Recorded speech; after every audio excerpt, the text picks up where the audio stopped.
Comisión General que se produce Perfecto, muchas dentro del gracias, primer debate del señor proyecto de ley presidente, orgánica señor para la Carlos. garantía, promoción y Buenas protección de la tardes, libertad de prensa, de señores opinión, de y expresión y señoras de la asambleístas. comunicación.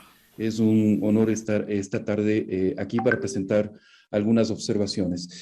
Permítame observaciones al proyecto de ley de garantía, protección y promoción de la libertad de expresión. Permítame tomar unos breves segundos para situar un poco el contexto en el cual se da la discusión de este proyecto. La situación de la prensa ecuatoriana se ha seguido deteriorando en los últimos años. El sistema de monitoreo de agresiones contra la prensa de Fundamedios ha registrado 3.045 agresiones contra periodistas y medios de comunicación en estos últimos 14 años, desde que tenemos el registro. Hemos vivido periodos de persecución enorme, de persecución sistemática.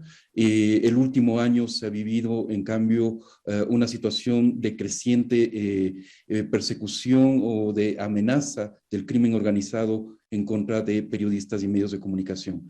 La aprobación de un cuerpo legislativo como estos es, por lo tanto, muy importante. Por otro lado, tenemos que mencionar que el país en este momento tiene obligaciones internacionales pendientes que tienen que ver justamente con la aprobación de una legislación garantista de la libertad de expresión.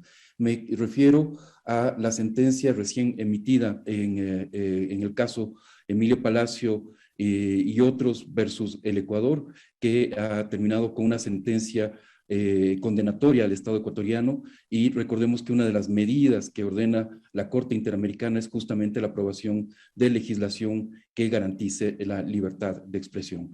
El segundo documento que establece obligaciones internacionales para el Ecuador de forma obligatoria es el informe del equipo especial de seguimiento que investigó el secuestro y asesinato de los periodistas Javier Ortega, Paul Rivas y Efraín Segarra, periodistas de Diario El Comercio que fueron secuestrados y asesinados en la frontera con Colombia. Ahí también se establecen obligaciones al Estado ecuatoriano que tienen que ver con la aprobación también de legislación que garantice la protección de periodistas. Y el tercer documento que se ha mencionado en la lectura del informe es el informe final que emitieron los relatores de libertad de expresión, tanto de Naciones Unidas como de la Comisión Interamericana de Derechos Humanos.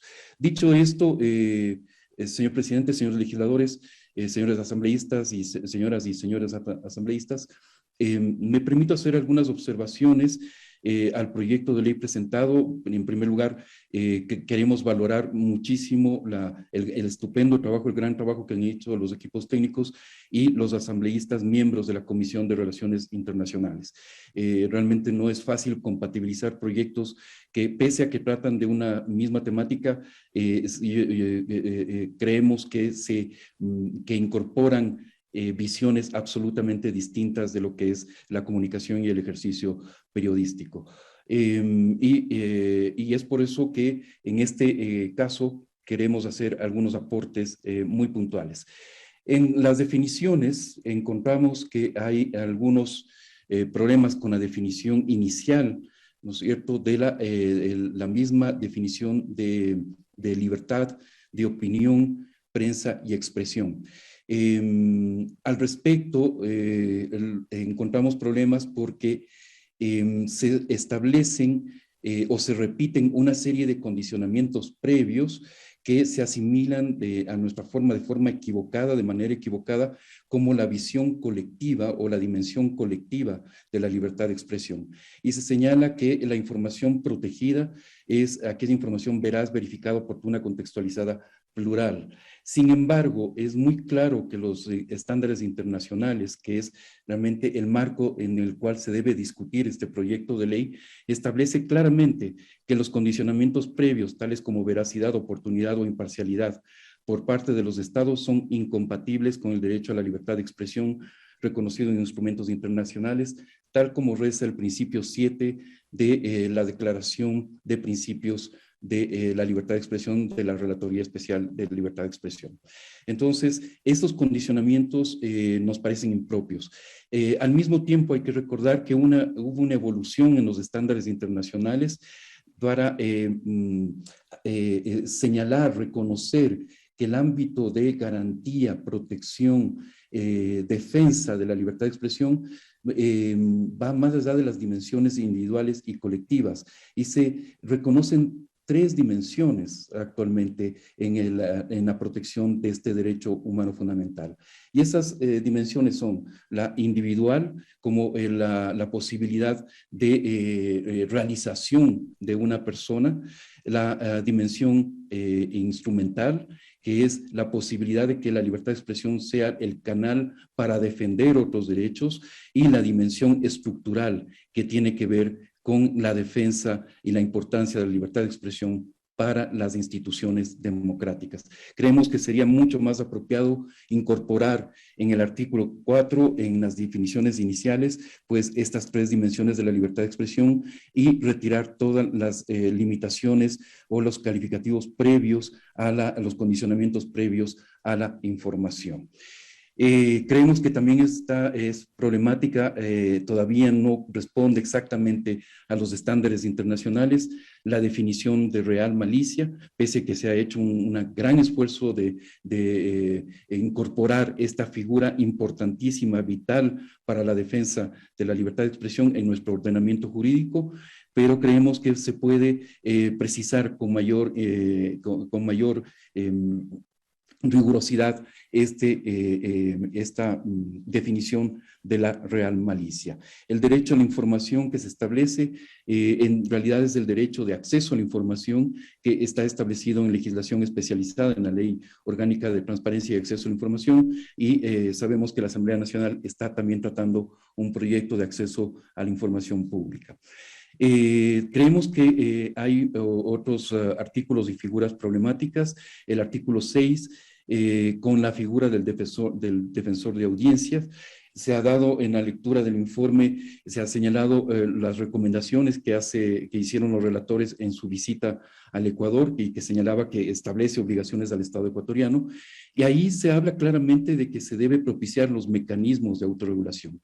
La figura de un defensor de la audiencia establecido de forma obligatoria un poco desdice de forma antitécnica lo que son los mecanismos de autorregulación. Los mecanismos de autorregulación conforman un sistema, conforman un todo. Los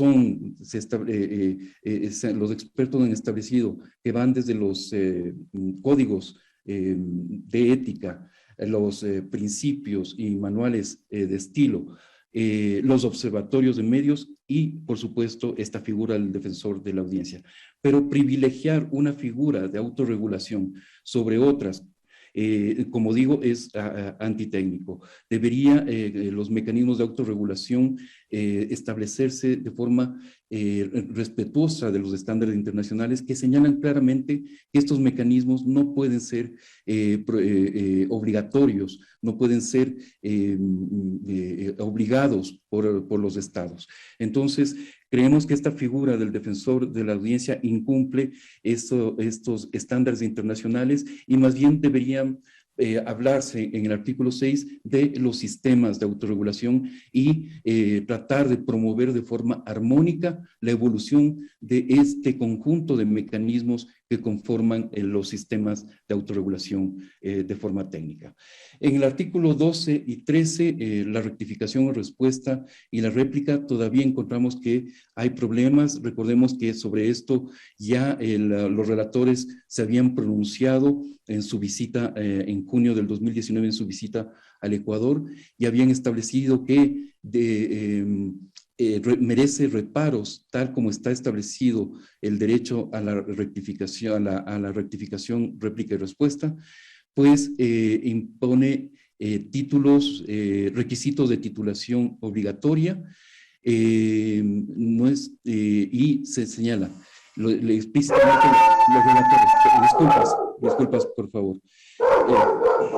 De acuerdo con el texto aprobado, el ejercicio de este derecho se establece de una manera amplia e irrestricta, de modo tal que los periodistas y medios de comunicación no están en condiciones de comprender el alcance y contenido del mismo.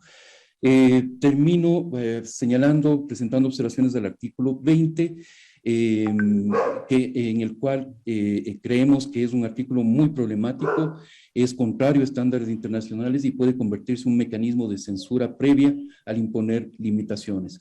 Consideramos que existe un error técnico al equiparar la verdad judicial que se establece en los respectivos procesos legales con investigaciones. Señor, responde de un minuto.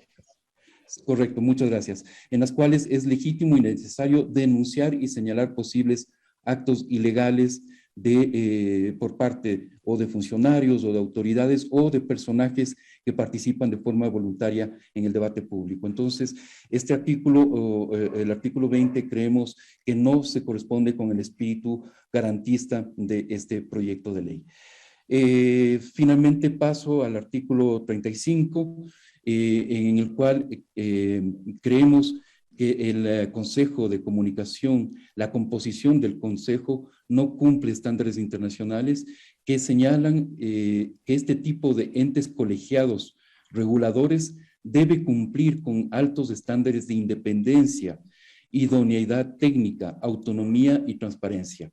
Por lo contrario, la composición propuesta deja abierta a la puerta a una indebida interferencia política en el funcionamiento del Consejo.